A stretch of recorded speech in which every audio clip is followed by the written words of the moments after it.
Okay, so try and picture this. Imagine stepping onto a really bustling, an ancient street. Hmm.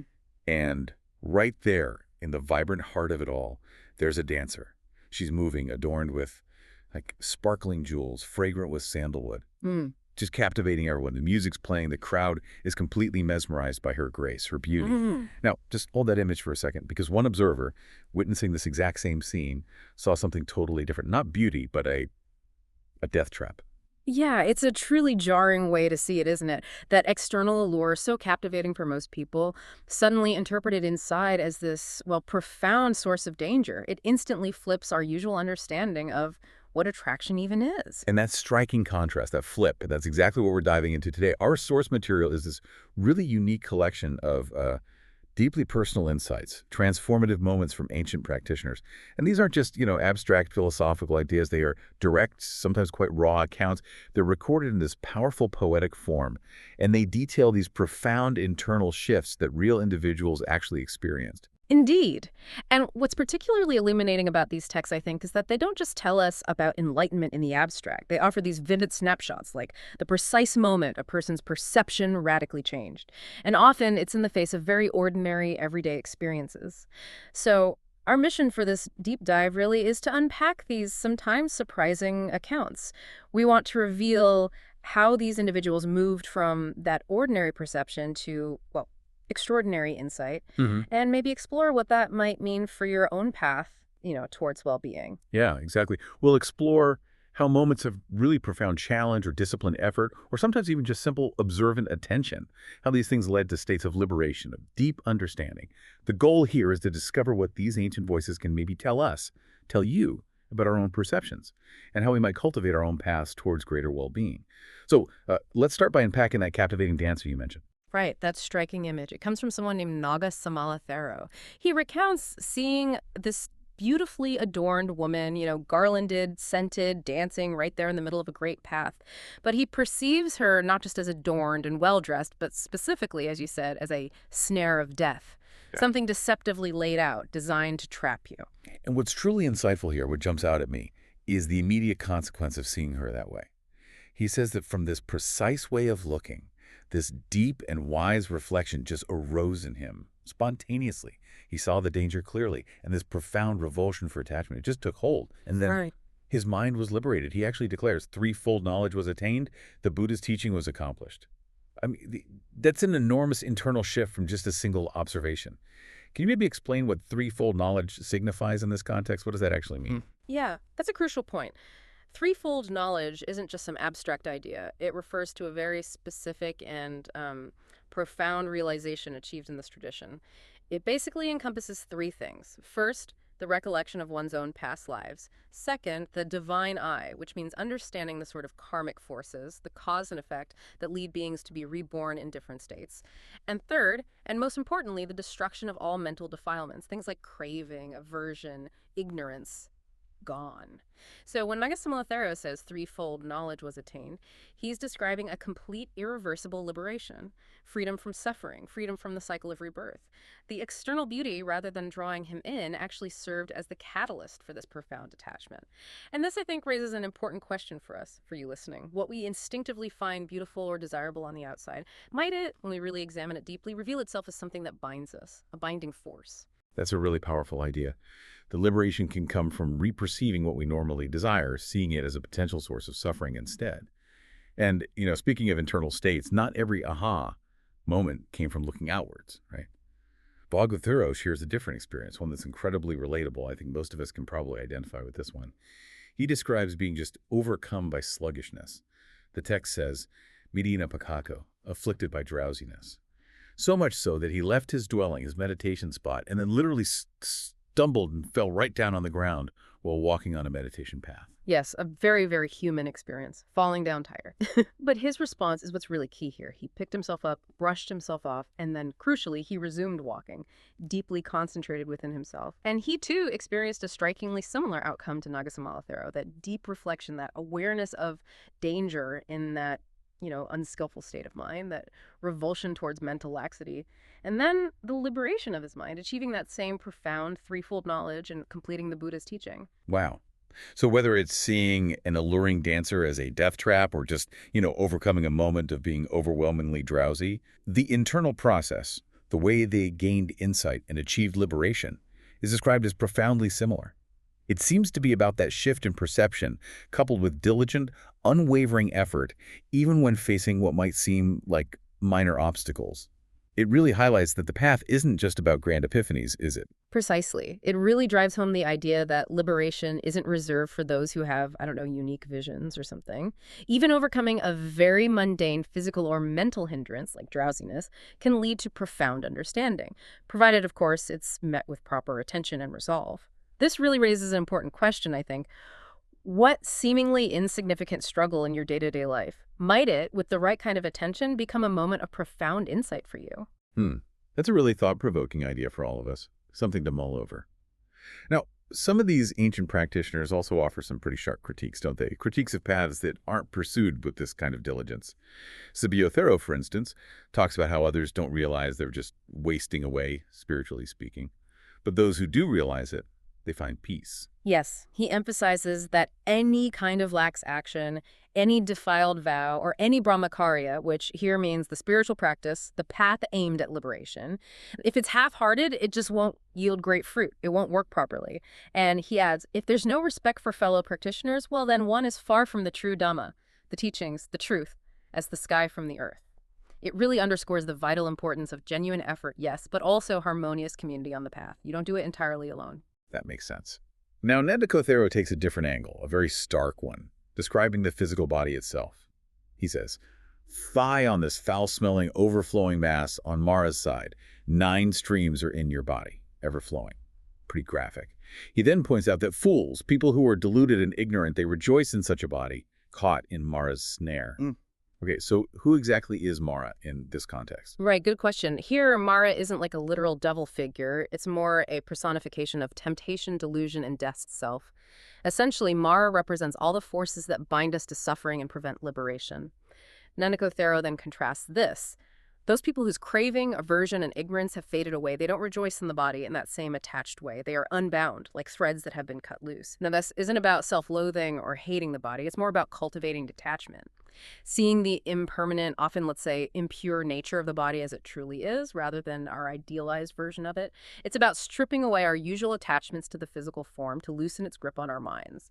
And that leads to freedom from suffering. Okay, so it's about seeing things clearly, as they actually are, which might be confronting, but ultimately it's liberating. Now, Jampuko Thoreau gives us another incredibly powerful and maybe unexpected story. He describes living for 55 years covered in dust and dirt, eating food only once a month, pulling out his hair and beard. Extreme stuff. He stood on one leg, avoided seats, even ate dried dung. Yeah, an incredibly extreme ascetic practice, designed presumably to mortify the body and hopefully lead to some kind of spiritual purification. But the crucial insight he had, the turning point, was realizing that despite all this severe self-mortification, it was actually leading him towards a bad destination, towards more suffering, not less. He states he was being carried away by the great flood of suffering until he took refuge in the Buddha. This completely flips the script, doesn't it, on what many might assume is the path to spiritual progress. It suggests that external hardship alone, self-punishment, isn't enough. The crucial element is the internal understanding and finding the correct refuge. And the moment he took that refuge, his experience mirrored the others we've heard. He says, "Behold the taking of refuge. Behold the well-taught truth of the Dhamma. Threefold knowledge was attained. The Buddha's teaching was accomplished." I mean, that's a monumental shift from decades of just external penance to profound internal realization, simply through the right understanding and refuge. It truly underscores that extreme practices in themselves aren't the path to liberation, unless they lead to that correct internal shift and understanding.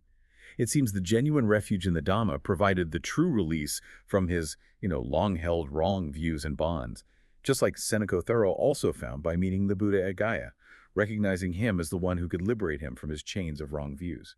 It's a powerful testament, really, to the idea that correct understanding, what's called right view in this tradition, is paramount. It's the foundation. Without it, even the most rigorous discipline, the most extreme practices can actually lead you astray. Right, we're certainly seeing a pattern here of very diverse experiences, aren't we? Yeah. But all leading to this profound understanding.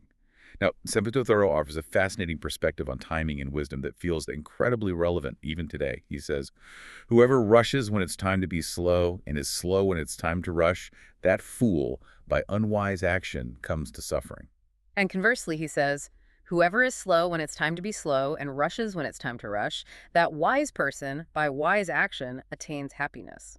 Their affairs prosper, he says, like the moon and the waxing, growing half of the month. They gain fame, glory, maintain friendships. It's all about the skillful application of effort, knowing when to be tenacious and push, and when to be patient and wait. It's really a profound teaching on the wisdom of timing, isn't it? In all aspects of life, not just formal spiritual practice. That's incredibly practical wisdom. Yeah, the idea that true skill lies in knowing when to exert effort and when to be still or patient. And then Rahula Suro, who was actually the Buddha's own son, gives this powerful declaration of his own liberated state. He says he is complete in both ways, meaning being the son of the Buddha and having the eye in the Dhamma, the wisdom eye. Right. He proclaims his defilements are completely destroyed, there's no more rebirth for him, that he is an arahant, a fully enlightened being, someone who's destroyed all defilements and is totally free from the cycle of rebirth worthy of offerings. Possessing that threefold knowledge we talked about and seeing the deathless. The deathless refers to nibbana or nirvana, that ultimate freedom from suffering, the unconditioned state beyond birth and death. He describes sensual pleasures as a kind of net and a covering, binding beings like fish caught in a trap. He says he cast aside these pleasures, cut Mara's bonds, rooted out craving entirely, and has become cooled and extinguished. These words signify the ultimate peace of nirvana. It's a complete and utterly profound release he's describing. It really paints such a vivid picture of absolute freedom. That cooled state sounds so peaceful. And speaking of similar insights, Kandano Thero shares an anecdote that truly parallels Nagasmala Thero's dancer, the first story we looked at. But this time, it hits even closer to home, you might say. It's his own wife, adorned with gold, surrounded by female attendants carrying their child, who approaches him. And just like Nagasamala Thera with the dancer, he saw her, his own wife, adorned and well-dressed, not as an object of affection or family connection in that moment, but as a snare of death laid out. And again, from that perception, his mind was liberated. He achieved that same threefold knowledge and completed the Buddha's teaching. This really drives home the point, perhaps even more strongly, that the object itself isn't the core issue. It's the perception and the attachment we bring to it. It's a truly radical shift in how we relate to even our most intimate connections. That's a challenging point, isn't it? But deeply insightful for all of us, I think. It's not about what is objectively there, but how you perceive it and what meaning, what attachment you overlay onto it. Imago Thero seems to wrap up many of these ideas perfectly, stating a core principle. The Dhamma truly protects the Dhammafarer. The well-practiced Dhamma brings happiness. Yes, he expands on this, explaining that this is the profound benefit of well-practiced Dhamma, the truth. The Dhammafarer, one who practices the truth, does not go to a bad destination, doesn't fall into suffering states. He differentiates, saying that Dhamma, truth, right practice, and non-Dhamma, falsehood, wrong practice, do not have the same result. It's obvious, really. Non-Dhamma leads to suffering, while Dhamma leads to a good destination and ultimately to liberation. So he encourages zeal for the Dhamma, rejoicing in the teaching of the well-gone one, which is a term for the Buddha. The wise disciples, standing firm in the Dhamma, they go forth to the supreme refuge, which is liberation. And he adds, quite beautifully, I think, the root of suffering has been shattered, the net of craving torn out. He whose wanderings are ceased and who has nothing is like the moon on a full moon night. What a powerful image of complete liberation and just peace. It really is. And Sepakka Thero offers another vivid, quite poetic image of finding refuge. He speaks of these white-winged cranes, frightened by dark storm clouds, fleeing to find a shelter. He then uses this metaphorically to describe finding solace and delight in a specific river, the Ajacaran River, viewing it as a safe, beautiful place, like a great refuge for his mind. It paints this deeply moving picture of finding true security and peace, a sanctuary from the storms of life and the mind, through practicing the Dhamma. That's lovely, a real sense of sanctuary. And finally, Mudita Thero gives us this sense of just immense, unwavering determination, almost fierce. He became a renunciant initially just for a livelihood, but then gained real faith. And then he exerted himself with incredible energy. He was literally willing for his body to break, his flesh to rot, his legs to fall off at the knee joints. His resolve was absolutely total. He said, "I will not eat, nor drink, nor leave my dwelling, nor will I even lie down until the dark craving is completely uprooted." This commitment, this sheer willingness to endure extreme discomfort for the sake of completely eliminating craving, it shows the profound depth of their practice and the intense focus required sometimes to achieve liberation. It's an almost superhuman level of dedication described there. Wow. Just, wow. So from that dazzling dancer transformed into a snare to simply overcoming drowsiness, from decades of extreme asceticism to this fierce, unwavering determination, these ancient accounts give us such a rich tapestry, don't they? A whole spectrum of human experiences. Yeah. And yet, each individual, through their own unique challenges and insights, found their way to similar profound understandings, liberation from craving, attaining wisdom, and finding a deep, unshakable peace. Yes, exactly. Whether it was those sudden radical shifts in perception like seeing the adorned dancer or even one's own wife as a death trap, which is quite startling, or the, tenacious, gritty effort required to overcome physical and mental sluggishness, or that challenging journey from decades of extreme, perhaps misguided asceticism to finally finding true refuge and right understanding in the Buddhist teaching. All these narratives vividly illustrate the tangible, profound results that come from dedicated practice. And that central theme really does shine through all these stories, doesn't it? The Dhamma protects the Dhamma-farer.